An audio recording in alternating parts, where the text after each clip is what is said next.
Bonjour à tous, bienvenue sur ma chaîne YouTube, Le Fred Show. C'est ma nouvelle chaîne, donc je vais faire des podcasts et je vais faire des vidéos. Les podcasts vont peut-être être plus pour si j'ai des entrevues ou si j'ai des gens qui viennent avec moi, donc une discussion.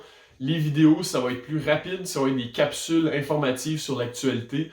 Je vais en poster à chaque semaine, donc j'aimerais en poster un par semaine. Ça va être une récapitulation de tout ce qui s'est passé dans la semaine.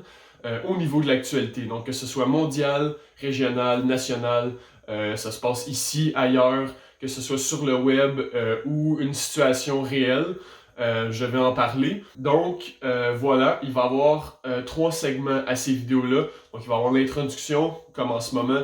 Il va y avoir l'actualité, donc la petite capsule qui explique un peu le résumé. Et il va y avoir la conclusion dans laquelle je vais parler du prochain vidéo. Je vais parler de quelque chose d'important, peu importe. Donc, commençons immédiatement avec l'actualité. Deux choses aujourd'hui. Je trouve que ça résume bien la semaine et peut-être la fin de la semaine passée. C'est deux nouvelles extrêmement importantes à parler qui se sont passées dernièrement. La première, c'est en fin de semaine passée, donc vendredi, donc ça fait presque une semaine. Les États-Unis ont abattu un général iranien du nom de Qassem Soleimani. En éliminant ce général-là, les États-Unis ont envoyé un message à l'Iran. Donc, hier, mercredi, le 9 janvier, il y a eu un écrasement d'avions ukrainiens, un Boeing qui s'est écrasé. D'après Radio-Canada, le Boeing se serait écrasé au retour, donc il a décollé de l'aéroport et il était sur son chemin de retour puisqu'il y avait eu une défaillance technique. Et sur le chemin du retour, l'avion s'est écrasé, tuant 176 personnes, dont 63 Canadiens. C'est ce qui fait que la nouvelle est très grave, c'est qu'il y a 63 Canadiens qui sont morts dans cet écrasement-là. Présentement, on est en train de chercher c'est quoi la raison de cet écrasement-là. Plusieurs chaînes de nouvelles disent que c'est une défaillance technique, un surchauffement des moteurs. Et là, aujourd'hui, dans les nouvelles, c'est sorti que peut-être ce serait un missile qui aurait abattu cet avion-là. Donc, ça serait une attaque. Les deux pays, donc l'Iran et l'Ukraine, nient complètement cette hypothèse-là. Donc, peut-être que c'est vraiment une défaillance technique qui arrive en même temps, justement, que l'enjeu du général. Donc, c'est pour ça que c'est très tendu présentement. Donc, c'est quelque chose à suivre dans l'actualité prochainement, très bientôt même, s'il va y avoir des développements là-dessus. Et je vais en reparler sur cette chaîne. Deuxième nouvelle qui est très importante en ce moment, c'est les feux en Australie. Donc, l'Australie brûle présentement. Des gros feux de forêt font ravage. Ces feux-là ont détruit près de 2500 bâtiments, donc beaucoup de gens qui ont été évacués de leur maison.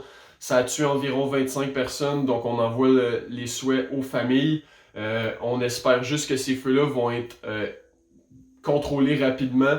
Un des points très négatifs de ces feux-là, c'est le nombre d'animaux qui ont été tués. Donc on parle d'environ 500 millions. Je pense même dans un article que je lisais, on était rendu à 1 milliard d'animaux morts à cause de ces feux-là.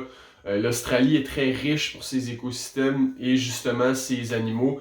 Et ces feux-là sont en train de mettre en danger ces êtres-là. Donc, c'est important si vous voulez donner aux organismes qui s'occupent de contrôler les feux ou d'envoyer des fonds pour les familles qui ont perdu leur maison, allez-y.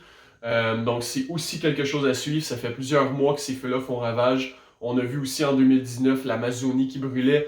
On a vu la Californie qui brûlait. Donc, à cause du réchauffement de la planète, les feux de forêt sont de plus en plus fréquents. C'est quelque chose à suivre, c'est quelque chose à faire attention.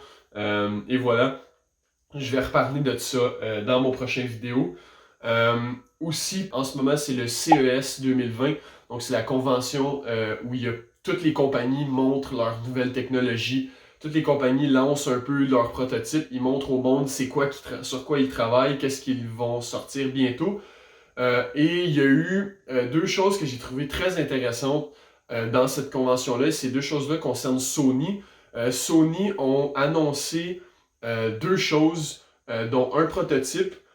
On pensait dans le fond voir la PS5 au CS 2020. Malheureusement, on ne la verra pas. On a seulement eu le logo, le voici.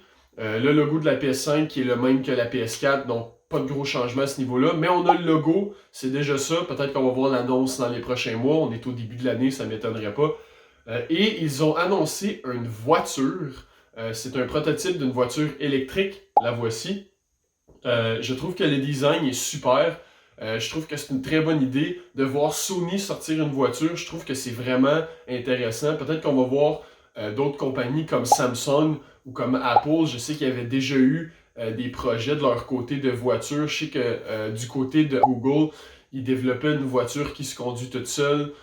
Donc on va peut-être voir ça du côté d'Apple aussi, du côté de Samsung. Ça serait intéressant à suivre. Donc, deux choses à suivre, le PS5 et cette voiture-là, voir si ils vont faire quelque chose de manufacture ou si c'est seulement un prototype pour l'année 2020. Donc voilà, en gros, c'est ça l'actualité de la semaine. Likez la vidéo si vous avez aimé, ça m'aide beaucoup. Abonnez-vous si vous voulez voir les prochains. Vous pouvez même mettre la petite cloche pour avoir des notifications lorsque je vais poster. Je vais essayer de poster probablement le jeudi ou le vendredi mes vidéos pour la récapitulation de la semaine. On va voir comment que ça va aller. Mais si tout va bien, on se revoit jeudi prochain.